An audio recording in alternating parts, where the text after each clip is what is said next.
सभी लोगों से अनुरोध है, कैमरा ऑन करके बैठे। जो कर सकने योग्य हैं, जो लोग अभी ड्राइव कर रहे हैं वो ना चालू करें।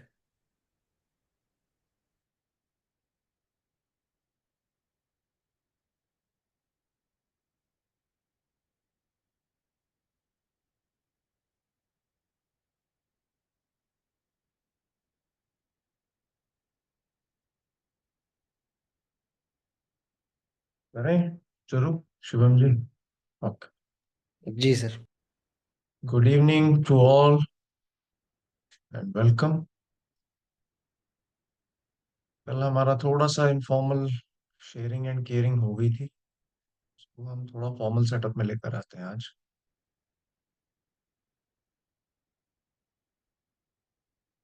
कल जो बात चल रही थी उसको थोड़ा सा कंक्लूड कर देते हैं।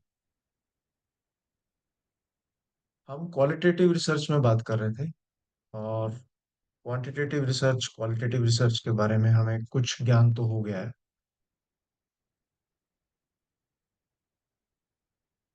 क्वालिटेटिव रिसर्च कोई ज़रूरी नहीं है कि हम बहुत डिफिकल्ट लें या ऐसी कोई टॉपिक लें जिसमें कि हमें कुछ ग्रंथों को बार बार या उनकी टीकाओं को पढ़ना पड़े। मूल ग्रंथ को पढ़ना, क्लासिकल ट्रेडिशनल योग को पढ़ना एक अच्छी बात है।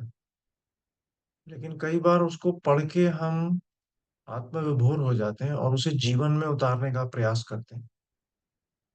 उसमें पूरी तरह डूब जाने का हमारा प्रयास रहता है, जिसे हम भक्ति योग भी कहते हैं। तो हर व्यक्ति का टेम्परामेंट शोध करने का नहीं होता है। उसका केवल उस प्रकार की जीवन शैली को जीने का अधिक उद्देश्य रहता है, बजाय इसके कि वो उस पे कोई शोध करे या उसके ऊपर और थोड़ा सा अपने विचार रखे या लोगों के विचारों का आकलन करे। इसका उल्टा भी हो सकता है कि कोई भी व्यक्ति क्लासिकल ट्रेडिशनल योग में किसी भी ग्रंथ सूत्र को लेकर के गहन अध्ययन करके और फिर लोगों को बता सके कि इसका अर्थ ये है और ये नहीं। बहुत सारी ऐसे सूत्र ग्रंथ हैं जो किसी काल परिस्थिति में लिखे गए और लोग बाद में उसका अर्थ का अनर्थ करते चले गए। इन चीजों को क्लियर करने के लिए, लोगों को समझाने के लिए शोध का सहारा लेना बहुत आवश्यक है। उस परिस्थिति में, जिस परिस्थिति में आप उस पर्टिकुलर ग्रंथ को समझते हैं, आपने उसको पढ़ा है, उसके मूल ग्रंथ को पढ़ा है, ध्यान रखिएगा। तभी आप बता पाएंगे कि बाद में किए गए बदलाव, बाद में प्रकट किए गए विचार क्यों अलग है। अगर नहीं अलग है, घूम फिर कर वही बात हो रही है, तो वो भी एक शोध का विषय हो सकता है। मैं जो आपसे बात करना चाह रहा हूँ, जिसमें कि हम हाइब्रिड मॉडल को बाद में लेंगे, अभी मैं क्वांटिटेटिव को कवर करूंगा, लेकिन क्योंकि क्वालिटेटिव की बात चल पड़ी है तो मैं थोड़ा सा एक चीज को क्लियर कर दूं कि क्वांटिटेटिव रिसर्च, जो क्वालिटेटिव रिसर्च होती है, वहाँ हम इंडक्टिव मेथड यूज करते हैं, और जो क्वांटिटेटिव होता है वो डिडक्टिव मेथड होता है। इन दोनों चीजों को समझना बहुत आवश्यक है, ताकि हमारी जो प्रोसेस है, हमारा जो अप्रोच है, हमारे जो थीम्स हैं, सिद्धांत हैं, वो हमारी फाइंडिंग से इतर नहीं होने चाहिए। हमारी अप्रोच सही होनी चाहिए, वरना हमारी थीसिस, हमारा हमारा पीएचडी का रिसर्च का वर्क, वो इधर उधर फैल जाएगा, उसका कोई अर्थ नहीं निकलेगा। हम बैठे हैं, अनर्थ का अर्थ ना हो, कहीं ऐसा ना हो कि अर्थ निकालते निकालते हम ही अनर्थ कर बैठे। दो दो टर्म्स मैंने यूज की हैं, एक इंडक्टिव और एक डिडक्टिव। इंडक्टिव और डिडक्टिव दोनों थ्योरी बेस्ड है। एक में थ्योरी पहले से अवेलेबल है, थ्योरेटिकल फ्रेमवर्क ऑलरेडी बना हुआ है, उसे हम कहते हैं डिडक्टिव, जो कि क्वांटिटेटिव में यूज होता है। और हम उस पर्टिकुलर थ्योरी से आगे की ओर बढ़ते हैं और किसी स्पेसिफिक चीज पर कार्य करते हैं। धीरे धीरे उस थ्योरी को, जो एक ब्रॉड थ्योरी है, एक वाइड थ्योरी है, एक थ्योरिकल ऑलरेडी कंस्ट्रक्ट अवेलेबल है, जैसे पतंजलि योग सूत्र एक थ्योरी है, उसमें यम नियम आसन प्राणायाम प्रत्याहार धारणा ध्यान समाधि, वहां से हम स्पेसिफिक की तरफ जाते हैं। तो इसे हम कहते हैं top bottom approach, top to bottom approach. यदि आप एक पिरामिड को उल्टा करें, आप पाएंगे कि ये टॉप टू बॉटम जा रहा है, जनरल थ्योरी से हम स्पेसिफिक की तरफ जा रहे हैं। जबकि क्वालिटेटिव रिसर्च के अंदर उल्टा होता है, उसमें बॉटम टू टॉप अप्रोच है। क्वालिटेटिव में हम कुछ स्पेसिफिक ऑब्जर्वेशंस को और एक्सपीरियंसेस को समझने का प्रयास करते हैं। कोई भी एक योग सूत्र यदि हम ले लें, मैं अक्सर हठ योग का उदाहरण इसलिए ले रहा हूं क्योंकि हम क्वांटिटेटिव डाटा पे, क्वांटिटेटिव थियरी पे काम कर रहे हैं, तो इंडक्टिव में क्वांटिटेटिव है। ये जो जानकारी, जो बड़ी स्पेसिफिक जानकारी है, जो हमें पार्टिसिपेंट्स के फीडबैक से मिलती है, जिन्होंने हठ योग प्रदीपिका को, घृण संहिता इत्यादि को, शिव संहिता को पढ़ा है, हठ रत्नावली को पढ़ने के बाद थ्योरी में उन्होंने उसको प्रैक्टिस किया है, हठ योग को, आसनों को प्रैक्टिस किया है, प्राणायाम को प्रैक्टिस किया है, और इन सभी एक्सपीरियंसेस से कुछ ना कुछ उनको ज्ञान प्राप्त हुआ होगा, कुछ ना कुछ लर्निंग हुई होगी। इस लर्निंग से हम एक ब्रॉडर थीम तैयार करते, कुछ सिद्धांत डेवलप करते हैं और कुछ प्रोग्राम बनाते हैं। किसके आधार पर? इन एक्सपीरियंसेस के आधार पर। उदाहरण के लिए पश्चिमोत्तान आसन या फॉरवर्ड बेंडिंग के जितने भी आसन हैं, हम लोगों से पूछते हैं कि आपका अनुभव क्या है, आपने जितने भी फॉरवर्ड बेंडिंग आसन किए हैं। कई बार प्रेग्नेंट वुमेन को या वुमेन जिनको गायनेकोलॉजिकल इश्यूज हैं, हम उनको वाइड लेग फॉरवर्ड बेंड्स करवाते हैं, स्टैंडिंग में करवाते हैं, पाद हस्तासन करवाते हैं, प्रसारित पाद हस्तासन बैठ कर भी करवाते हैं, लेग स्प्लिट्स बहुत सारे हम करवाते हैं। तो हम इन प्रोग्राम्स के अंदर कुछ स्पेसिफिक सेट ऑफ आसन्स को महिलाओं को करवा करके उनके एक्सपीरियंसेस को गैदर करके और उनके प्रभावों को पढ़ने का प्रयास करते हैं। तो बेसिकली ये जो कंसेप्ट अब आप समझ रहे होंगे, कैसे हमने योग के अंदर एक इंडक्टिव इंक्वायरी मॉडल का इस्तेमाल किया। जैसे डिडक्टिव है क्वालिटेटिव में, ऐसे ही क्वांटिटेटिव में इंडक्टिव मॉडलिंग, क्वालिटेटिव में सॉरी इंडक्टिव मॉडलिंग है। What I am talking about is inductive model in qualitative, deductive is in quantitative.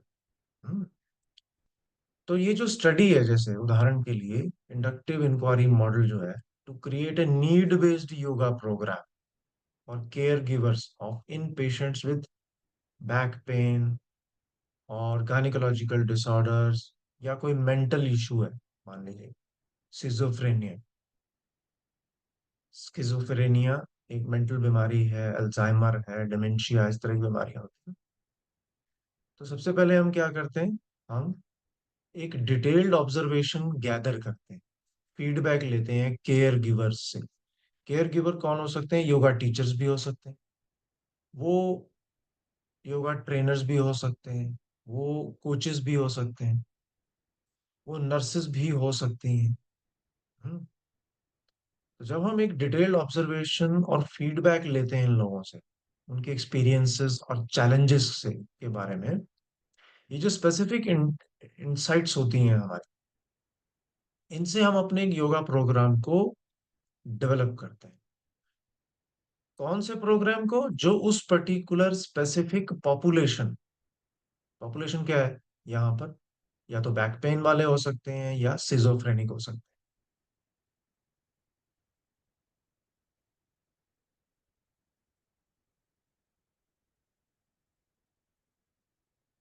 जैसे कि हम मान लीजिए किसी तरीके से सिजोफ्रेनिक पेशेंट्स को ठीक ना करने की बजाय उनकी क्वालिटी ऑफ लाइफ को हम बेटर करना चाहते हैं। यहाँ हमारा उद्देश्य, ध्यान रखिएगा, हम ये क्लेम नहीं कर सकते कि इंडक्टिव रीजनिंग के माध्यम से जब मैं किसी पर्टिकुलर स्पेसिफिक ऑब्जर्वेशन से जनरल थ्योरी को एस्टैब्लिश करने जा रहा हूं तो मैं इलाज कर रहा हूँ। मैं इलाज नहीं कर रहा हूँ, ट्रीटमेंट नहीं कर रहा हूँ। योगा वालों को कहीं भी अपनी थीसिस में इलाज शब्द, ट्रीटमेंट शब्द का प्रयोग नहीं करना है। मेंटल इलनेस अगर किसी को है, सिजोफ्रेनिया फॉर एग्जांपल मैं यहाँ लेके चल रहा हूँ, यहाँ पर हम केवल उनके शरीर के अंदर जो होने वाले हॉर्मोन्स के सीक्रीशन है, उनको, उनके बर्डन को इसी तरह रिड्यूस करना हमारा ऑब्जेक्टिव होगा। फिर दोबारा कह रहा हूं, किसी चीज के कोपिंग स्किल्स को इम्प्रूव करना, किसी चीज को बर्दाश्त करने की क्षमता का विकास करना, किसी व्यक्ति में पॉजिटिव एफर्मेशंस का विकास करना, उनके बर्डन को, उनकी जो दयनीय स्थिति है उस प्रकार की सोच को कम करना ट्रीटमेंट नहीं होता। ये प्रश्न आपसे अक्सर पूछा भी जाएगा जब आप अपनी थीसिस, रिसर्च प्रपोजल को बनाने जाएंगे या कहीं भी प्रेजेंट करने जाएंगे। वो जानबूझकर उलझाएंगे, खासकर अगर वहां पर कोई मेडिकल डॉक्टर हुआ तो वो उलझाएगा आपको, या कोई हाई लेवल का प्रोफेसर हुआ वो कहेगा कि मैम आप तो ट्रीट कर रहे हो, आप तो ट्रीटमेंट दे रहे हो, आप तो इलाज करने का प्रयास कर रहे हो ना। वहां पर आप ये कहोगे सर मेरा ऑब्जेक्टिव इलाज करना नहीं, बिल्कुल ही नहीं है। मैं एक इंडक्टिव मेथड यूज कर रही हूँ या कर रहा हूँ ताकि एक नीड बेस्ड योगा प्रोग्राम को डेवलप कर सकूं, और वो मैं तब कर पाऊंगी जब मेरी थ्योरी स्ट्रांग है।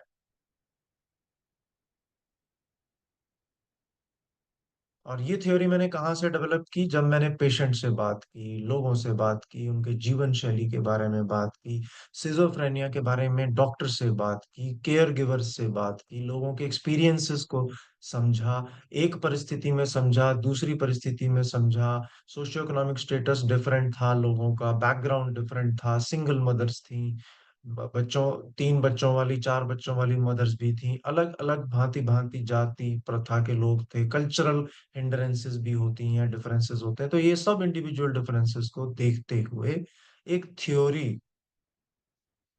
के आधार पर मैंने स्पेसिफिक प्रोग्राम्स के माध्यम से ट्रीटमेंट नहीं, उनके बर्डन को और उनके कोपिंग स्किल्स को इम्प्रूव करना, बर्डन को कम करना और कोपिंग स्किल्स को इम्प्रूव करने का एक मॉडल तैयार किया।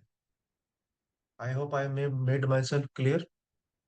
ये इंडक्टिव रीजनिंग का एक मेथड है जहां पर हम रियल वर्ल्ड डाटा को लेते हैं। मैं गया, सिजोफ्रेनिक पेशेंट्स से मैंने बात की, उनके डॉक्टर से बात की, उनकी मेडिटेशन मेडिकेशन जो दवाइयां ले रहे हैं उसके बारे में बात की, उनके पेरेंट्स से बात की, उनके अभिभावकों से बात की, जो उनके साथ जुड़े हुए लोग हैं परिवार के, उनसे मैंने चर्चा किया कि वो कैसे केयर करते हैं उनकी। और एक जनरलाइजेबल इंटरवेंशन मैंने बनाया। ठीक है, तो यहाँ क्या हुआ, स्पेसिफिक टू जनरल गए। तो ये जो क्वालिटेटिव स्टडीज होती हैं हमारी, यहाँ पर अक्सर हम इंडक्टिव थीमेटिक एनालिसिस करते हैं। एक दूसरा एग्जांपल लेते हैं, किसी तरह के ऑटिस्टिक स्पेक्ट्रम डिसऑर्डर के पेशेंट है, मान लीजिए एएसडी समझते हैं ना, ऑटिज्म वाले बच्चे।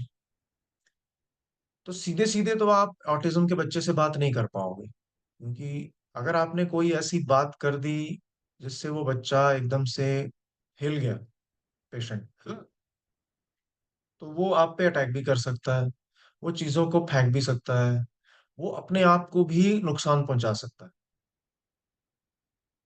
तो हम क्या करेंगे, उसको बिठा करके उसके पेरेंट, एक बात ध्यान रखिएगा, स्पेशल पॉपुलेशन पे पेरेंट्स जो रोज बच्चे की केयर कर रहे हैं, वो सबसे बढ़िया फीडबैक आपको दे। तो हम इंटरव्यू कंडक्ट कर सकते हैं। इंटरव्यू सेमी स्ट्रक्चर्ड भी हो सकता है, स्ट्रक्चर्ड भी हो सकता है, टोटली अनस्ट्रक्चर्ड इनफॉर्मल वे में भी आप बात कर सकते हैं पार्टिसिपेंट्स के बारे में, उनके एक्सपीरियंसेस के बारे में, उन्होंने योग किया कि नहीं किया, अगर कोई और थेरेपी भी की है तो कैसे की है।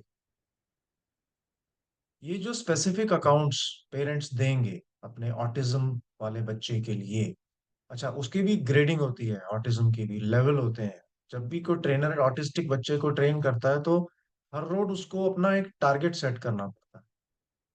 अगर इम्प्रूवमेंट है तो उसको उसको थोड़ा सा चैलेंजिंग टास्क देना होता है, गेम्स खिलाने होते हैं, हाथ में से पकड़ के कुछ चीजें सिखानी, बतानी, समझानी होती हैं, प्रॉब्लम सॉल्विंग देना होता है, कुछ छोटे छोटे गेम्स होते हैं वो बच्चे के साथ खेलने होते हैं। कई बार क्या होता है, वो बच्चे आपके साथ अटैच भी हो जाते हैं, आपसे प्यार करने लगते हैं ऑटिस्टिक बच्चे। घर जाके जिद करते हैं कि नहीं मुझे भैया के साथ ही खेलना है, नहीं मुझे दीदी के साथ ही खेलना है। क्यों? क्योंकि आप एक हीलर भी तो हो, थेरेपिस्ट भी तो हो, और साथ ही आप एक ह्यूमन बीइंग भी हो। लेकिन हम लोग बहुत वेल ट्रेन्ड हीलर्स होते हैं, खासकर मैं ऑटिस्टिक बच्चों की बात इसलिए कर रहा हूँ कि वहां हमें ये पता होता है कि उसकी बॉडी में हार्मोनल चेंजेस होंगे, अभी वो नॉर्मल है, अगले पल एकदम से अब नॉर्मल भी हो सकता है। तो कई बार उसको ठीक करते करते बच्चा अच्छी प्रोग्रेस करता है, फिर वहां रुक जाता है, या उसकी कंडीशन डिटेरियोरेट भी हो जाती है। फिर हम प्रयास करते हैं, फिर ठीक होती है, फिर डाउन जाती है, फिर अप होती है, फिर डाउन जाती है। ये सारी चीजों की ट्रेनिंग हमारे पास होनी चाहिए, हमें पता होना चाहिए कि किस बेस पे थ्योरी डेवलप हुई है। ये चीज, अगर आप किसी स्पेशल चाइल्ड पे काम कर रहे हैं, स्पेसिफिकली ऑटिज्म पे, ये आपको चीजें पता होनी चाहिए। उसमें इंक्लूसिविटी का भी ध्यान रखना होता है। अक्सर मेल जो रिसर्चर होता है या केयर गिवर होता है, योगा टीचर होता है, वो मेल पेशेंट को देखे तो बेटर है। उसका सबसे बड़ा रीजन है, खासकर ऑटिज्म में, क्योंकि ऑटिस्टिक बच्चा अगर ताकतवर है और वो मारपीट पे उतर आता है तो मेल संभाल सकता है उसे, फीमेल नहीं संभाल पाएगी। इंटरकनेक्टेडनेस मतलब ये कि उसके ब्रेन फंक्शन, उसकी बॉडी में होने वाले हार्मोनल चेंजेस का आपस में क्या संबंध है, और उस संबंध को बिना किसी इंट्रूसिव मेथड के यदि आप एस्टैब्लिश कर पाते हैं और उन सिम्टम्स को लिख पाते हैं और पेरेंट को गाइड कर पाते हैं, तो वो एक प्रोफेशनल अप्रोच होती है। किस तरह से हम पेरेंट का कॉन्फिडेंस इंक्रीज कर सकते हैं। कई बार क्या होता है, हमें पेशेंट पे कम काम करना होता है, उसके पेरेंट पे ज्यादा काम करना। अगर पेरेंट को एम्पावर कर दें तो बहुत सारे ऐसे टास्क हैं जो वो हमारी लैब में या हमारे हॉस्पिटल में ना करके पेरेंट घर में कराता है। लेकिन बहुत सारी चीजें ऐसी हैं जो हम पेरेंट को नहीं भी बता सकते, उनको नहीं ट्राई करना है एक्सपेरिमेंट। तो ये चीजें कहाँ से आई? पार्टिसिपेंट के नैरेटिव से, rather being imposed by some pre existing theory, या कोई थ्योरी नहीं है। तो याद रखने का तरीका ये है, इंडक्टिव के अंदर क्वालिटेटिव, सॉरी क्वालिटेटिव के अंदर इंडक्टिव है, और क्वांटिटेटिव में डिडक्टिव है। डी फॉर थ्योरी, दी हुई, कोई ना कोई pre existing theory, D for the हुई है, याद रखना ये। डिडक्टिव में थ्योरी दी हुई है तो हम स्पेसिफिक जाते हैं, यहां पर हम जाते हैं उल्टा। स्पेसिफिक से एक जनरल थ्योरी डेवलप करते हैं, एक जनरल प्रोग्राम डेवलप करते हैं। जितने भी वेलनेस के फ्रेमवर्क्स, माइंडफुलनेस के, स्पिरिचुअल के, वेल बीइंग के, इमोशंस के, फिजिकल परसेप्शंस के, ब्रेन रिलेटेड इंडिविजुअल एक्सपीरियंसेस के, एटीट्यूड्स के, बिलीव्स के, ये जितने भी हम चीजों को डेवलप करते हैं, कंस्ट्रक्ट करते हैं फ्रेमवर्क्स को, ये सब प्रैक्टिशनर के नैरेटिव्स के अनुसार हम करते हैं। Understanding how yoga can contribute to the overall wellbeing, coping skills, coping with emotions, coping with stress, interpersonal communications. तो ये केवल पेशेंट पे ही नहीं, एक पर्टिकुलर क्लासरूम में अगर किसी बच्चे को लर्निंग डिसेबिलिटी है, वहां पर भी हम इसे यूज कर सकते हैं। यदि हम फिटनेस या योगा एजुकेशन की बात करें, तो हम बहुत तरह के पोज कराते हैं, योगा के अलग अलग प्राणायाम कराते हैं।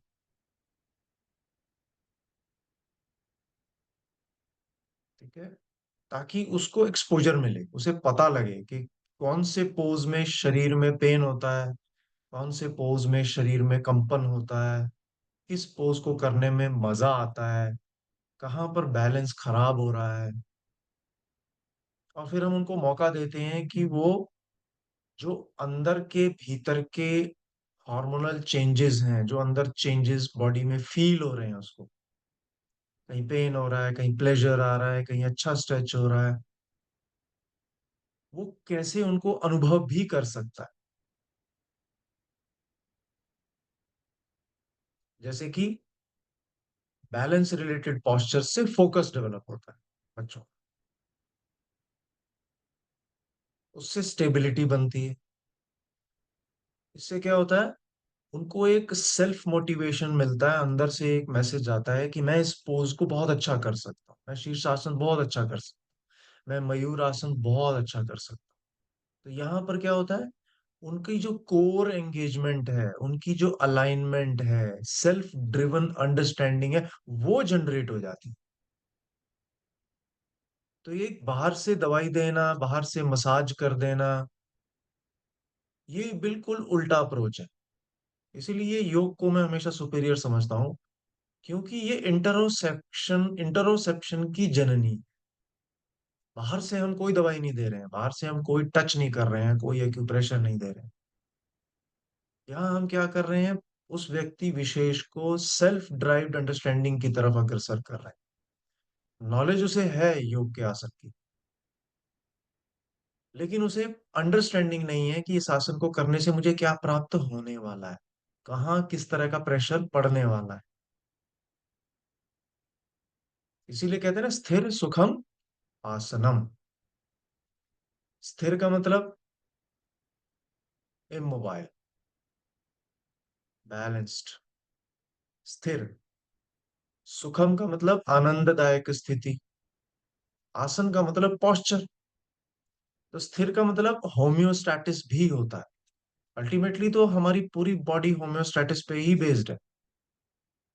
हम शरीर के उन अंगों को, उन हॉर्मोन्स को, उन सेंसेशंस को, उन प्रोप्रियोसेप्शंस को, उन इम्पल्सेस को जागृत कर रहे हैं जो सोई हुई थी। हर मसल के ऊपर एक ना एक सेट ऑफ प्रोप्रियोसेप्टिव इम्पल्सेस हैं। ये इम्पल्सेस मैसेज भेजती हैं मसल से ब्रेन को कि मैंने आसन किया, बहुत अच्छा स्ट्रेच फील हुआ, और ब्रेन फील गुड हार्मोन्स को रिलीज करता है। बस यही चीज हमें सिखानी है। इसलिए मैंने बोला कि आसन करना आसान है, दिखाना आसान है, उसे इवेल्युएट करना आसान है, लेकिन उस आसन के भीतर जाना बहुत मुश्किल है। ये है क्वालिटेटिव अप्रोच।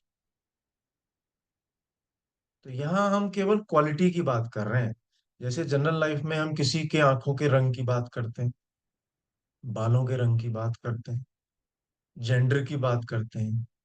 यहाँ क्वांटिटी थोड़ी है। हम ये थोड़ी कह देंगे कि तुम्हारे बाल काले हैं इसलिए तुम नंबर वन हो, मेरे बाल सफेद हैं इसलिए मैं नंबर टू हूँ, मेरी आंखों का रंग ब्राउन है इसलिए मैं नंबर थ्री हूँ, किसी का काला है तो वो नंबर फोर है। मेल नंबर वन होते हैं, फीमेल नंबर टू होती हैं, क्वांटिफाई नहीं कर सकते ना इन चीजों को। इसीलिए इसे क्वालिटेटिव कहा है, एटीट्यूड, बिलीव्स, परसेप्शंस। तो ये जो चीजें हैं, ये हमारी जो क्लाइंट है उसकी एंगेजमेंट को बढ़ाती है। वो अपने भीतर जाता है। शुरुआत में वो बाहर होता है, हमारे को सुन रहा होता है, हमें जज कर रहा होता है, हमारी वॉइस से प्रभावित हो रहा होता है, वातावरण को समझ रहा होता है। धीरे धीरे वो हमसे कनेक्ट होता है, हम उससे कनेक्ट होते हैं, तो एक एंगेजमेंट आती है। फिर उसमें उसकी क्रिटिकल थिंकिंग इन्वॉल्व होती है, जब हम उसको पूरा कंसेप्ट समझाते हैं कि किस तरह से आप आसन करेंगे, किस तरह से वो अनुभव होगा, और किस तरह से वो मैसेज जाएगा, तो which leads to deeper learning of a particular concept. I hope I have made myself clear. यदि अभी तक आपका कोई प्रश्न है तो आप पूछ सकते हैं, फिर हम स्लाइड्स की तरफ चलते हैं।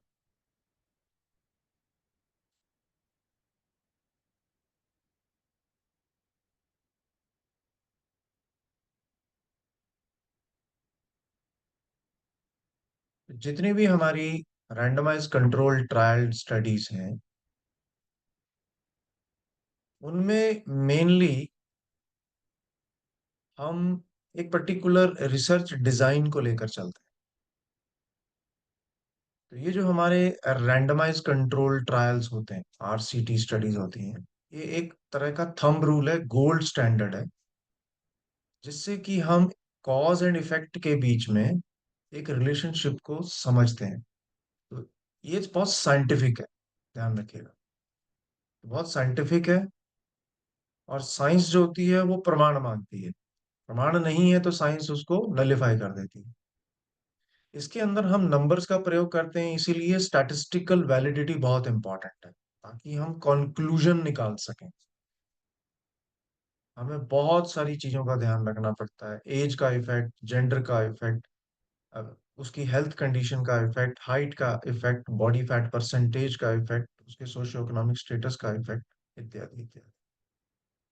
और हमारे ऑब्जेक्टिव्स और स्टेटमेंट के ऊपर डिपेंड करता है कि वो डिजाइन आगे क्या होने वाला है। तो सबसे पहले डिजाइन की अगर बात करें तो केवल हम एक सैंपल को कलेक्ट करते हैं एक पॉपुलेशन में से।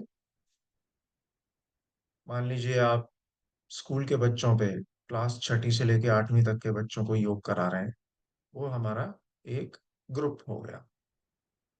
हमने क्या किया, उनको प्री टेस्ट नहीं किया, और केवल हमने उनका डेटा कलेक्ट कर लिया on their intelligence, on their attitude, on their emotions. Intelligence, aptitude and attitude, emotions and academic achievement. ज्यादा से ज्यादा हमने क्या किया, मेमोरी की मेमोरी पावर कितनी है उसके आधार पे हमने डाटा ले लिया। और प्री टेस्टिंग हमने नहीं की। बहुत सिंपल डिजाइन है। पहला है post test only, pre test कोई नहीं किया हमने। सेम पॉपुलेशन, जितने भी बच्चे हैं, 40 हैं, 50 हैं, उनको ले लिया हमने। तो इनको हम रैंडमली डिवाइड कर देते हैं, एक योगा ग्रुप, दूसरा कंट्रोल ग्रुप। पर दोनों को प्री टेस्ट नहीं किया, ध्यान रखिएगा। छठी से लेके आठवीं तक के बच्चे हैं या 11वीं 12वीं के बच्चे हैं, प्री टेस्टिंग कुछ नहीं की हमने। ये जानने का बिल्कुल भी प्रयास नहीं किया कि पहले उनका किसी पर्टिकुलर वेरिएबल पे क्या स्कोर है। केवल पोस्ट इंटरवेंशन ही हमने काम किया। इंटरवेंशन क्या है, जो योगा हम उनको करा रहे हैं, वो एक माइंडफुल योगा भी हो सकता है, वो केवल योग निद्रा भी हो सकती है, वो नाद योग का प्रोटोकॉल भी हो सकता है, कुछ भी हो सकता है। ये एक बड़ा ही सिंपल डिजाइन होता है। और ये हमें बहुत थोड़ी सी जानकारी, जो भी बदलाव आसन करने से आए उनके बारे में प्रदान करता है। और इसको इंटरप्रेट करने के लिए जो डाटा हमारे पास आता है, जिसके अंदर कि हमने कोई प्री टेस्टिंग नहीं की है, कंट्रोल और एक्सपेरिमेंटल दोनों ग्रुप को, योगा ग्रुप या एक्सपेरिमेंटल ग्रुप एक है, कंट्रोल ग्रुप दूसरा है, दो ही ग्रुप हैं। और दोनों ग्रुप्स को हमने जो है पोस्ट टेस्ट मेजर कर लिया, उनके रिस्पॉन्सेस को। अब ये जो रिस्पॉन्स है वो क्या है, इफेक्ट है। हम्म बैक पेन के पेशेंट हैं, इंटरवेंशन दिया, बैक पेन कम हुई, कितनी कम हुई, नहीं हुई, उसको हमने मेजर कर लिया।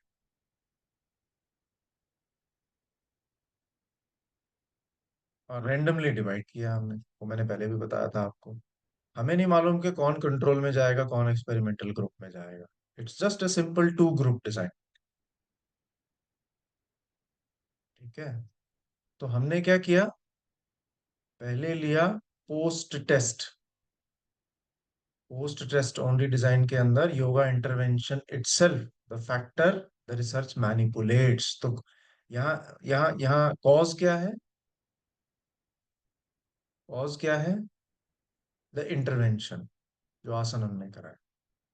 और जो डिपेंडेंट वेरिएबल है वो क्या है, आउटकम मेजर क्या है, कुछ भी हो सकता है। बैक पेन हो सकती है, ब्लड प्रेशर कम हुआ कि नहीं, सेल्फ एस्टीम ज्यादा बढ़ी या उसमें चेंज आए कि नहीं आई, कोई भी फिजिकल साइकोलॉजिकल मेट्रिक्स ऐसा जिसको मेजर करना है। कई लोग सलाइवा टेस्ट करते हैं, उससे उनको स्ट्रेस लेवल का पता लगता है। कुछ लोग जो है वो सेंसर लगा करके इलेक्ट्रोडर्मल रिस्पॉन्स वगैरह चेक करते हैं।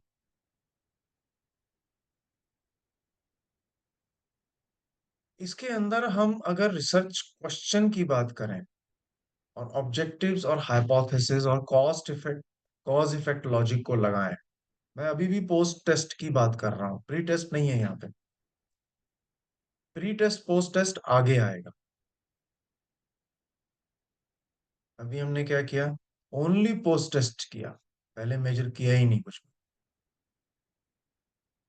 तो पहले हमने कंट्रोल किसी तरह के पैरामीटर्स को किया ही नहीं, लेकिन ग्रुप हमारा स्पेसिफिक है, 11वीं 12वीं के बच्चे। तो क्या योग का इंटरवेंशन उन बच्चों की इमोशनल इंटेलिजेंस को इम्प्रूव कर सकता है? हमारा रिसर्च क्वेश्चन ये है कि क्या हमारे द्वारा किए गए आसनों और प्राणायाम ध्यान के माध्यम से बच्चों के भीतर इमोशनल इंटेलिजेंस इम्प्रूव हो सकती है? क्या हमारा इंटरवेंशन, हमारे द्वारा किए गए योग के आसन इतने कारगर हैं कि उनके इमोशंस इंटेलिजेंट बढ़ सके, इम्प्रूव हो सके? ये रिसर्च क्वेश्चन है जिसको हमने टेस्ट करना है, इसका उत्तर हमें चाहिए। तो मैं आपसे यहाँ एक प्रश्न क्या- पूछता हूँ जी जी। कि ऐसा प्रश्न बनाना, इस तरह की समस्या को, इस तरह के प्रॉब्लम स्टेटमेंट को लेना, टाइटल को लेना, क्या सही है?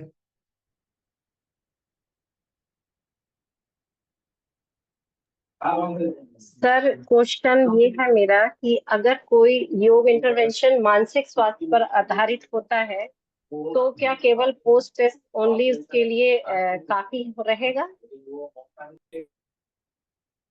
हम पोस्ट टेस्ट को लेना अक्सर हम मना करते हैं कि मत लीजिए, केवल पोस्ट टेस्ट मत लीजिए, क्योंकि इसके अंदर टाइप 1 एरर होने की संभावना होती है। हमें नहीं पता कि केवल पोस्ट टेस्ट के माध्यम से आने वाले बदलाव का कारण हमारे द्वारा किया गया योग है कि नहीं। प्री टेस्ट करने से क्या होता है, एक लेवल प्लेइंग फील्ड आ जाता है। सभी को हम पहले से जान सकते हैं कि सबका प्री टेस्ट का जो स्ट्रेस का लेवल है या उनकी इमोशनल इंटेलिजेंस का लेवल है वो लगभग सेम है। यहाँ क्योंकि प्री टेस्ट हमने किया ही नहीं, तो हमें ये पता ही नहीं है कि इमोशनल इंटेलिजेंस पहले से कितनी है। लेकिन फिर भी ये बहुत सिंपल और बड़ा बेसिक मेथड होता है, रिसर्च डिजाइन होता है, जो अक्सर लोग यूज करते हैं। अब सुनिए क्यों करते हैं। चलिए थोड़ा गेस करिए कि ये पोस्ट टेस्ट कई जगह लगाना जरूरी हो जाता है, कुछ कंडीशंस में प्री टेस्टिंग पॉसिबल ही नहीं होती पेशेंट्स पे। बताइए ऐसी कौन सी परिस्थिति हो सकती है, और क्या हो सकती है कि नहीं हो सकती? सोचिए।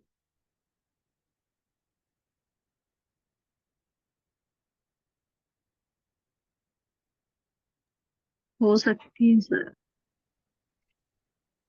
चलिए मैं आपको हिंट देता हूं कि कुछ क्लिनिकल रिसर्चेज में और कुछ समय की कमी के कारण और पेशेंट्स के ऊपर कई बार क्या होता है, प्री टेस्टिंग का करना किसी काल परिस्थिति में संभव नहीं हो, समय नहीं होता, या उनके ऊपर प्री टेस्टिंग के लिए हमारे पास सफिशिएंट टूल्स नहीं होते, या जितनी बार टेस्ट करते हैं उतनी बार उनकी वैल्यू डिफरेंट आती है। उन सेम सिचुएशंस में सेम टूल्स हमें अवेलेबल नहीं हो पाते। तो ऐसी परिस्थितियों में जहां पर कि हमारी मजबूरी है कि हम केवल पोस्ट टेस्ट ही कर सकते हैं, क्योंकि समय कम है और उस पर्टिकुलर समय अवधि के भीतर ही हमें कुछ रिजल्ट्स चाहिए, वहां पर हम पोस्ट टेस्ट लगाते हैं। लेकिन पीएचडी के अंदर ये हम नहीं करते हैं, अक्सर इसे हम एक्शन रिसर्च में ले लेते हैं, क्लिनिकल रिसर्च में ले लेते हैं। तो वहां पर हमें जस्टिफाई करना होता है कि हम प्री टेस्टिंग क्यों नहीं कर पाए। एक को इंटरवेंशन दे रहे हैं सिर्फ और दूसरे को इंटरवेंशन नहीं दे रहे हैं। हमें उनकी बेसिक इमोशनल इंटेलिजेंस जो थी ट्रायल से पहले की, प्री प्री इंटरवेंशन, उसको हमने क्या किया, नलिफाई कर दिया। उसको हमने कंसिडर ही नहीं किया, क्योंकि ए बी सी कारण थे और वो जस्टिफाइड होने चाहिए। वो क्लिनिकल रिसर्च में अक्सर होते हैं। पेशेंट को जल्दी से आपको निकालना होता है। न्यूट्रिशन एक्सपर्ट होता है जो रिकवरी के लिए बाद में आपकी काउंसलिंग करने आता है, उसके पास प्री टेस्टिंग का टाइम ही नहीं होता। आपने देखा होगा अक्सर हार्ट पेशेंट या जो एम्बुलाइजेशन वाले पेशेंट्स होते हैं, जिनको रेस्पिरेटरी डिसऑर्डर होता है, सर्जरी के बाद वो फटाफट जब रिकवरी रूम में आते हैं जनरल वार्ड में, तो नर्सिंग के अंदर क्या होता है, वो लोगों पे आप प्री टेस्टिंग नहीं कर सकते, समय नहीं होता। तो आप केवल उनको कुछ चीजें चेक करके पोस्ट टेस्टिंग योगा के कुछ इंटरवेंशंस, कुछ प्राणायाम इत्यादि समझा करके आपको पोस्ट इंटरवेंशन टेस्टिंग ही करनी पड़ती है। प्री प्री का टाइम ही नहीं होता है, क्योंकि एक बार, दो बार, तीन बार, कितनी बार टेस्ट करोगे प्री में? जब तक दो तीन बार टेस्ट नहीं करोगे तब तक वो वैल्यूज भी तो आपकी ठीक नहीं आएंगी। हर बार वैल्यू चेंज आएगी, अगर टूल्स नहीं है हर बार वैल्यू चेंज आएगी। तो ऐसी सिचुएशंस के अंदर जहां पर प्री टेस्टिंग के लिए समय कम है, छात्रों की संख्या बहुत अधिक है, आपके पास फिजिबिलिटी नहीं है, इतने रिसोर्सेज नहीं है, इतना पैसा नहीं है, केवल पोस्ट टेस्टिंग करके भी यदि आप कोई काम करते हैं तो उसमें कोई बुराई नहीं है। क्योंकि यहाँ मुख्य उद्देश्य चेंज लाना नहीं है, प्री टू पोस्ट किसी चीज को अ, क्या कहते हैं, क्रेडिट देना नहीं। केवल ये है कि अगर व्यक्ति कम से कम समय में 5 मिनट के योगा ब्रेक में कुछ सीख जाए, उतना ही बहुत है। जैसे मैंने आपको कल बताया था, 5 मिनट का योगा ब्रेक है, क्या प्री टेस्टिंग करोगे आप? प्री टेस्टिंग में ही 5 मिनट निकल जाएंगे आप। इसलिए इस डिजाइन को हम अच्छा नहीं मानते। लेकिन कुछ परिस्थितियों में, बहुत कम परिस्थितियों में, मैं बता रहा हूँ 1 या 2% सिचुएशंस में, कभी कभी हम किसी व्यक्ति को ऐसी अनुमति दे देते हैं कि ठीक है, ये संभव नहीं था, तो आप प्री पोस्ट टेस्टिंग करिए, केवल इंटरवेंशन दीजिए, कंट्रोल को मत दीजिए, एक्सपेरिमेंटल को दीजिए, और फिर टेस्ट करिए और देखिए कि क्या रिजल्ट आते हैं। ऑब्जेक्टिव क्या है? Effect of yoga on the outcome, emotional intelligence after the intervention period. Hypothesis, जो योगा ग्रुप है that will improve significantly in the emotional intelligence, उनकी इंप्रूवमेंट सिग्निफिकेंट होगी। योगा की भाषा में हम सिग्निफिकेंट, रिसर्च की भाषा में हम शब्द प्रयोग करते हैं सिग्निफिकेंट, यानी ऐसा कुछ बदलाव आएगा जिसे कि क्लियरली हम देख सकते हैं, और उसका क्रेडिट के कराए गए प्रोटोकॉल को ही दिया जा सकता है, इसीलिए वो सिग्निफिकेंट है। कई बार क्या होता है, चेंज आएगा, ऐसा नहीं है, इमोशनल इंटेलिजेंस बढ़ेगी, लेकिन वो सिग्निफिकेंट नहीं होगा। तो साइंस की भाषा में यदि सिग्निफिकेंट नहीं है, चेंज तो है लेकिन अच्छा, ज्यादा, बढ़िया, इम्पैक्टफुल बदलाव नहीं है, तो हम उसे कह देते हैं स्टैटिस्टिकली नॉट सिग्निफिकेंट। यहाँ क्वालिटेटिव आती है। यहाँ हम क्या करेंगे, अगर चेंजेस सिग्निफिकेंट नहीं आ रहे तो हम लोगों के एक्सपीरियंसेस के बारे में उनसे इंटरव्यू के माध्यम से, क्वेश्चनर के माध्यम से बात करते हैं, पूछते हैं। फिर बेशक रिजल्ट स्टैटिस्टिकली सिग्निफिकेंट नहीं आए, लेकिन उनके एक्सपीरियंसेस तो बहुत अच्छे आए, उसके बारे में फिर हम उसको लिखने लग जाते हैं, सभी लोगों के एक्सपीरियंसेस को डिटेल में हम जो है उनके कोडिंग करके उनको बताने लग जाते हैं, उनको हम एक्सप्लेन करने लग जाते हैं। इसी को हम कहते हैं हाइब्रिड मॉडल।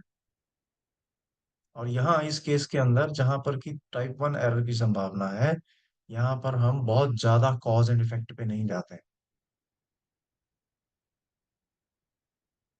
तो किसी भी तरह का यदि ग्रुप डिफरेंस हमें ऑब्जर्व हो रहा है तो हम ये क्रेडिट अपने कराए गए योग के आसनों को ही देते हैं।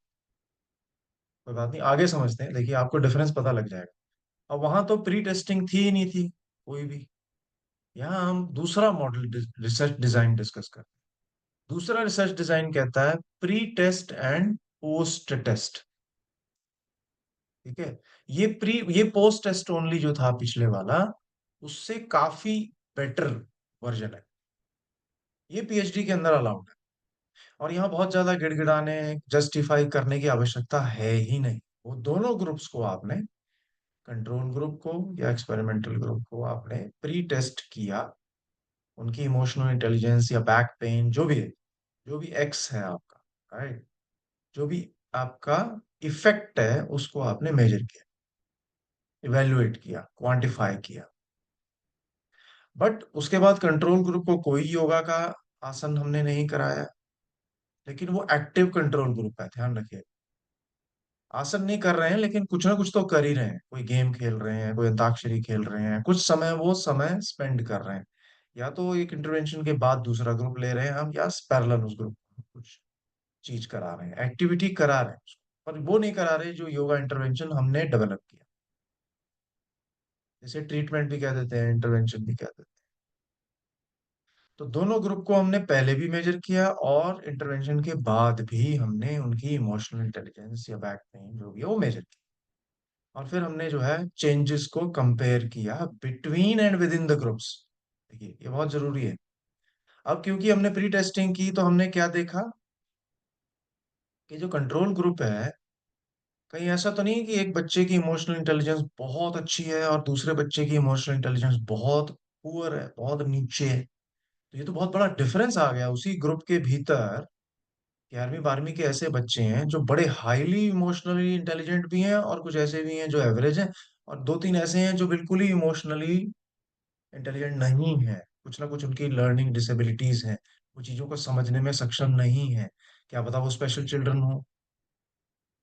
तो यहाँ हमें विद इन ग्रुप डिफरेंसेस पता लग जाते हैं। ये बहुत महत्वपूर्ण जानकारी है कि योगा कराने से पहले हमें ग्रुप के बारे में जानकारी प्राप्त।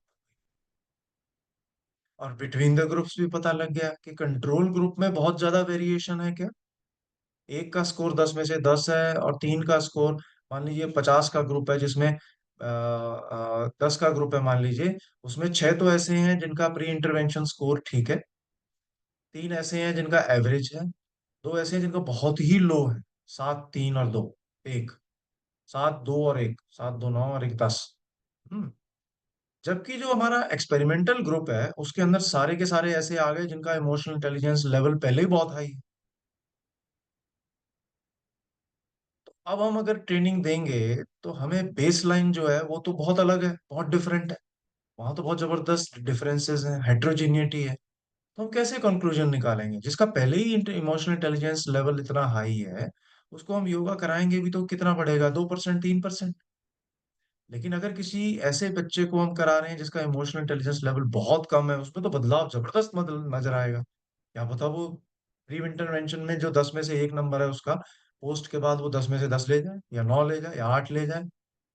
ये तो बहुत जबरदस्त चेंज हुआ। तो बिटवीन ग्रुप्स भी डिफरेंसेस, और विद इन ग्रुप्स भी हमें देखना पड़ता है। ये सबसे ज्यादा चेंजेस कंट्रोल में आए, एक्सपेरिमेंटल में आए। मान लीजिए आपने योग का इंटरवेंशन केवल कराया है इस समय आपने एक्सपेरिमेंटल ग्रुप को, है ना, लेकिन कंट्रोल ग्रुप को आपने कुछ गेम्स कराए हैं। क्या पता कंट्रोल ग्रुप को जब आपने बाद में टेस्ट किया तो वो गेम्स खेलने की वजह से उनमें इमोशनल इंटेलिजेंस बढ़ गई, और इधर आपका इंटरवेंशन जो है उसकी वजह से भी इमोशनल इंटेलिजेंस बढ़ गई हो। कंट्रोल की भी बढ़ गई, और एक्सपेरिमेंटल ग्रुप वाले जो आपने योग करा उसकी भी इमोशनल इंटेलिजेंस बढ़ गई। तो इसका मतलब तो हमारा योग का इंटरवेंशन बेकार है। कहने का तात्पर्य ये, हम ये कहेंगे कि अगर वो गेम्स खेलते हैं उससे भी उनकी इमोशनल इंटेलिजेंस बढ़ जाती है। तो क्रेडिट हमारे इंटरवेंशन को थोड़ी गया, योगा को थोड़ी गया, वो तो गेम को चला गया। वो भी इतना ही पावरफुल है जितना कि हमारा योगा का intervention. I hope you got the point. इसलिए बेसलाइन मेजरमेंट में होमोजीनियस ग्रुप होना बहुत जरूरी है, एक लेवल। अगर लेवल नहीं भी है तब भी हम कुछ ना कुछ साइंटिफिक एनालिसिस, स्टैटिस्टिकल एनालिसिस लगा सकते हैं।